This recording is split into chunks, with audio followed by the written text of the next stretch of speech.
Предстоят още исторически моменти за ниско ниво.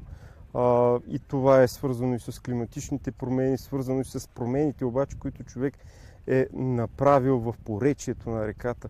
Липсата на блатата, на езерата, които са съществували особено до края на 50-те години, може би е една от причините за това. Това е едно, ще го кажа директно, гробище за много животни, особено и мамутските останки, които намираме.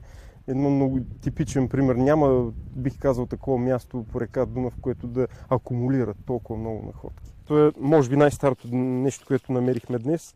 Това е на около 60-65 милиона години.